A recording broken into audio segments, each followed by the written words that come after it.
Hi friends, Karthik Deepa சீரியலில் ஒரு அட்டகாசமான ரிவ்யூ பற்றி தான் இந்த வீடியோவில் பார்க்க போகிறோம். அதுக்கு முன்னாடி நம்ம சேனலை சப்ஸ்கிரைப் பண்ணாதவங்க கீழே இருக்கிற சப்ஸ்கிரைப் பண்ண கிளிக் பண்ணிவிட்டு பக்கத்தில் இருக்கிற பெல் ஐக்கனையும் கிளிக் பண்ணிவிடுங்க. இங்கே பார்த்தோன்னா சாமுண்டீஸ்வரி வீட்டில் இருக்கிற எல்லார்கிட்டேயுமே எம்டி எப்படி இருந்தார் அப்படின்னு கேட்டுட்டு கடைசியாக மீனாட்சி அம்மாவை கூப்பிட்டு, மீனாட்சி அம்மா எம்டி பார்க்குறதுக்கு எப்படி இருந்தார், முன்னாடியே உங்களுக்கு அவரை தெரியுமா அப்படின்னதும் மீனாட்சி அம்மாவுக்கு என்ன பண்ணுறேன்னு தெரியல, திருன்னு முழிச்சிட்ருக்காங்க.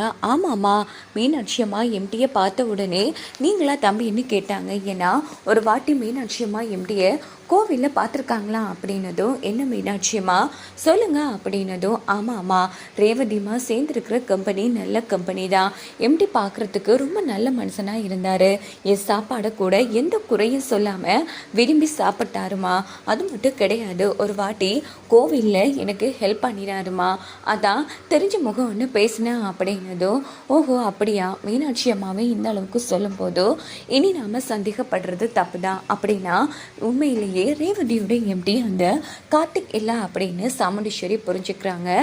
சரி அப்படின்னுட்டு சாமுண்டீஸ்வரி உள்ளே போனதும் உடனே சூரியகலா வந்து, என்ன ஆத்த ஏன் இப்படி ஒரு சந்தேகத்தில் எல்லார்கிட்டையும் விசாரிச்சுட்டு இருக்கீங்க அப்படின்னதும், இங்கே பாரு அந்த கார்த்தி இன்னும் அவ்வளோ லேசுப்பட்டவன் கிடையாது, அவனால் பண்ண முடியாத காரியம்னா எதுவுமே கிடையாது, அப்படி இருக்கும்போது எப்படி அந்த ரேவதியோட எம்டி வந்து நம்ம எங்கள் 2 பேரையும் காப்பாற்றிருக்க முடியும், அதான் கலா சந்தேகமாக இருந்துச்சு, இப்போ என்னோட சந்தேகம் கிளியர் ஆயிடுச்சு அப்படின்னதோ, எதை வச்சு அதை சொல்கிறீங்க அப்படின்னு இந்த பக்கம் கலா வந்து கேட்குறாங்க.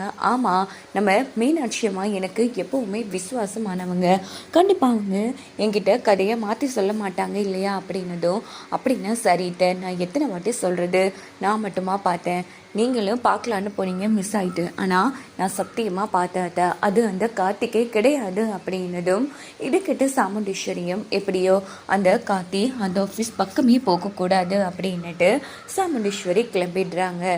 இன்னொரு பக்கம் பார்த்தோன்னா நம்ம ரேவதி வந்து வழக்கம் போல் கார்த்திக் ஆஃபீஸ்க்கு கிளம்புறாங்க.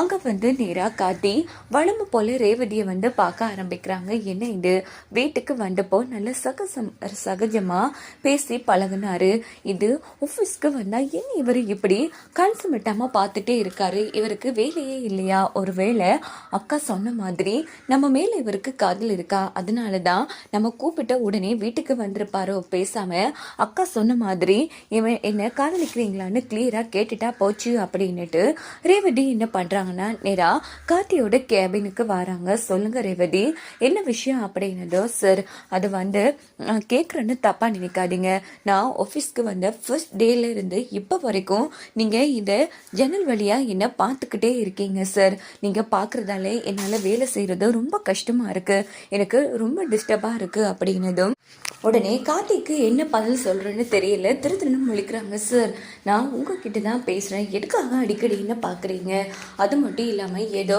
முன்னாடியே இன்னும் தெரிஞ்ச மாதிரியும் பழகின மாதிரியும் ஆஃபீஸ்க்கு வந்த ஃபர்ஸ்ட் டேலேருந்தே அப்படி பார்த்துட்ருக்கீங்களே, நான் கேட்குறேன்னு தப்பாக நினைக்க வேணாம் சார், நீங்கள் என்ன விரும்புகிறீங்களா அப்படின்னதும் கார்த்திக்கு என்ன பதில் சொல்கிறேன்னு தெரியல, என்ன இவ இப்படி திடீர்னு டிரெக்டாக கேட்டுட்டாலே அப்படின்னு திருன்னு முழிக்கிறாங்க. நான் உங்ககிட்ட தான் கேட்குறேன், என்ன விரும்புகிறீங்களா அப்படின்னதும், ஏங்க ஒரு பொண்ணை வந்து ஒரு பையன் பார்த்தா விரும்புகிறதா அர்த்தமா அப்படின்னு கார்த்திக் கேட்குறாங்க. அப்போ என்ன அர்த்தத்தில் சார் என்ன பார்த்துட்ருக்கீங்க, ஒரு பையன் ஒரு பொண்ணை வந்து பார்க்குறான்னா ஒன்றும் காதலிக்கிறான்னு அர்த்தம், மற்றது கேவலமாக சொல்லுவாங்க, நீங்கள் எந்த ரகம் அப்படின்னதும், என்னங்க ரேவதி இப்படிலாம் பேசிட்ருக்கீங்க அப்படின்னு கார்த்திக் கேட்டதும், ஆமாம் சார் எனக்கு ஒரு மாதிரியே இருக்குது, இன்னைக்கு ஒரு முடிவு தெரிஞ்சு ஆகணும், நீங்கள் என்ன லவ் பண்ணுறீங்களா இல்லையா சொல்லுங்கள் அப்படின்னதும், ஆமாம் அப்படின்னு கார்த்திக் சொல்லிடுறாங்க.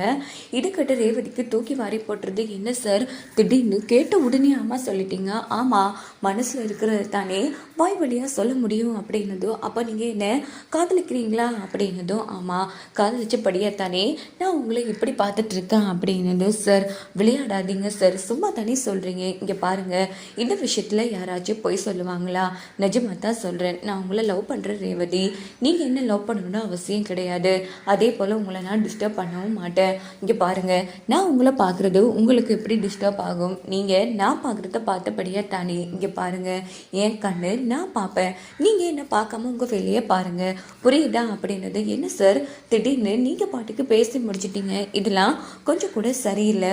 நான் ஆல்ரெடி சொல்லியிருக்கேன், எனக்கு வீட்டில் மாப்பிள்ளை பார்த்து பேசி வச்சுருக்காங்க. இன்னும் 3 மாதத்தால் எங்கள் 2 பேருக்குமே கல்யாணம் நடக்க போகுது. அப்படி இருக்கும்போது எந்த நம்பிக்கையில் நீங்கள் என்ன காதலிக்கிறேன்னு சொல்கிறீங்க? இதெல்லாம் கொஞ்சம் கூட சரியில்லை சார் அப்படின்னு ரேவதி சொன்னதும், இதை பற்றி நான் ஒரு வார்த்தை உங்ககிட்ட கேட்டேன்னா, இல்லை நீங்கள் கல்யாணம் பண்ணிக்காதீங்க, பண்ணுங்கன்னாவது நான் ஒரு வார்த்தை பேசலைன்னா நீங்களாக தேவையில்லாமல் பேசிட்டு இருக்கீங்க ரேவதி. நான் உங்களை எந்த தொல்லையும் பண்ணவும் மாட்டேன், பண்ணவும் இல்லை. இப்போ நீங்களா இதுக்கு தேவையில்லாமல் பேசிட்டு இருக்கீங்க அப்படின்னதும் உடனே ரேவதி ஆமாம்ல, இப்போ என்ன பண்ணுறது அப்படின்னு யோசிச்சுட்டேன். இங்கே பாருங்கள் சார், நீங்கள் என்ன காதலிக்கிறீங்க, கடைசி அந்த பையன் கூட எனக்கு கல்யாணம் நடந்ததுக்கு அப்புறமா நீங்கள் மனசு கஷ்டப்படக்கூடாது இல்லையா? அதனால தான் சொன்னேன், நான் சொல்கிறது சொல்லிட்டேன் அப்படின்னுட்டு ரேவதி அங்கேருந்து போனதும் கார்த்தி நக்கலாக சிரிக்கிறாங்க. இங்கே பார்த்தோம்னா ரேவதியால் கார்த்தி தன்னோட காதலில் சொன்னதுல இருந்தே சரியாக வேலை பார்க்கவே முடியல. ஸோ எப்படா வேலை முடியுது அப்படின்னுட்டு நேராக கிளம்பி அவங்க வீட்டுக்கு போகிறாங்க. அங்கே பார்த்தோன்னா நம்ம ரோகிணி கிட்ட அக்கா நீ சொன்னது சரியாக போச்சுக்கா, நான் நேரடியாகவே அந்த எம்டி கிட்ட போய் கேட்டேன், நீங்கள் என்ன லவ் பண்ணுறீங்களான்னு. அவர் என்ன சொன்னார் தெரியுமா அப்படின்னுட்டு காட்டி பேசுன அத்தனை விஷயத்தையும் சொல்கிறாங்க ரேவதி. பரவாயில்லையே, நல்ல ஸ்மார்ட்டாக தான் இருக்காரு உங்களோட எம்டி. ரேவதி, நான் சொல்கிறேன்னு தப்பாக நினைக்காத, இந்த கார்த்தியை விட அந்த கார்த்தி செம்ம இவ்வளோ அழகாக இருக்காரு. அதே மாதிரி உனக்கு ஒன்றுனா எப்படி துடிச்சு போய் உதவி பண்ணியிருக்காரு. அது மட்டும் கிடையாது, உன்னை லவ் பண்ணுறேன்னு ஒரு வார்த்தை கூட உங்ககிட்ட சொல்லலை, நீயா கேட்டபடியாக தான் சொல்லியிருக்காரு.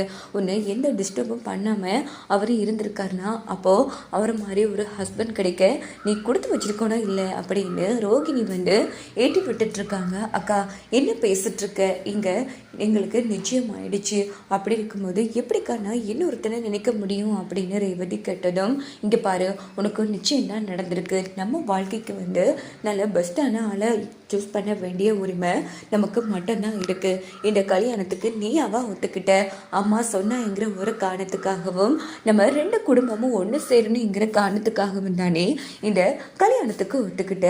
உன் மனசாட்சியை தொட்டு சொல்லு, அந்த கார்த்தியை விரும்பி தான் இந்த கல்யாணத்துக்கு ஒத்துக்கிட்டியா சொல்லு ரேவதி அப்படின்னதோ. அது கா இல்லைக்கா, இருந்தாலும் இங்கே எப்படி பண்ணுறது தப்பு இல்லையா? இங்கே பாரு, அதான் அவர் சொல்லிட்டார்ல, அவரால் எந்த ஒரு டிஸ்டர்பும் உனக்கு வராதுன்னு, அதனால அவரை பிடிக்கலன்னா நீ ஒதுங்கிக்கோ, அவர் இன்னும் சைட் அடிக்கட்டும் அப்படின்னது. என்னக்கா சொல்லி வச்ச மாதிரி நீயும் அவர் போல பேசிட்டு இருக்க, பின்ன எப்படி என்ன பேச சொல்ற?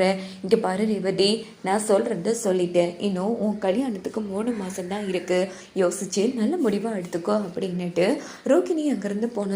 என்ன இது, ஏதோ அக்காவுக்கும் எங்க எப்படி வேண்டப்பட்டவர் மாதிரி அவருக்கு சப்போர்ட் பண்ணி பேசிட்டு போயிட்டு இருக்கா. ஐயோ கடவுளே, இப்போ டெய்லி நான் ஆஃபீஸ்க்கு எப்படி போவேங்கிற மாதிரி ரேவதி யோசிச்சு பார்த்துட்டு கார்த்தி போட்ட செயினை கண்ணாடி முன்னாடி தொட்டு பார்த்து கார்த்தி மேலே ஒரு விதமான அபிப்பிராயம் வர மாதிரி காமிக்கிறாங்க. ஸோ அந்த இடத்துல சிரிச்சிட்டு இருக்காங்க ரேவதி. அதே வழியால் மருது வராங்க. ரேவதி கண்ணாடியை பார்த்து சிரிச்சிட்டு இருக்கிற மருது செம்மையாக அதிர்ச்சி ஆகிறாங்க. என்ன இவ லூசுத்தனமாக கண்ணாடியை பார்த்து சிரிச்சிட்டு இருக்கா, அதுவும் கழுத்தில் போட்டிருக்கிற செயினை தொட்டுக்கிட்டே சிரிக்காளே அப்படின்னுட்டு மருந்துன்னு பார்த்துட்டு இருக்காங்க. அப்படின்னு பார்த்து கார்த்திக் ஃபோன் அடிக்கிறாங்க. ஐயோ எம்டியா அப்படின்னுட்டு ரொம்ப ஆவலாக ஓடி போய் ஃபோன் எடுக்கிறாங்க. என்ன இவ ஒரு ரிங்லேயே ஃபோன் எடுக்கிறா, அப்படி யார் முக்கியமான பர்சனாக இருக்கும் அப்படின்னுட்டு மருந்து மறைஞ்சு நின்று பார்த்துட்டு இருக்காங்க. சொல்லுங்கள் சார், எதுக்காக ஃபோன் பண்ணீங்க அப்படின்னதும், அதுவாங்க அது சில வேலைகள் உங்ககிட்ட கொடுக்கலான்னு ஃபோன் பண்ண அப்படின்னு காட்டி ரேவதி கூட ஃபன்னாக பேசிட்டு இருக்காங்க. இதை மருந்து கேட்டுட்டு இருக்காங்க. இப்படி இவ்வளோ டைமுக்கு யார் கூட பேசுகிறா, அதை முதல்ல நம்ம கண்டுபிடிக்கணும், இந்த போக்கு சரியில்லையா அப்படின்னு மருதுக்கு ரேவதி மேலே சந்தேகம் வர மாதிரி காமிக்கிறாங்க. ஸோ கூடிய சீக்கிரமே நம்ம காட்டி ரேவதியோட காதல் கதையை ஆரம்பமாகணும். வாங்க வெயிட் பண்ணி பார்க்கலாம். என்னெல்லாம்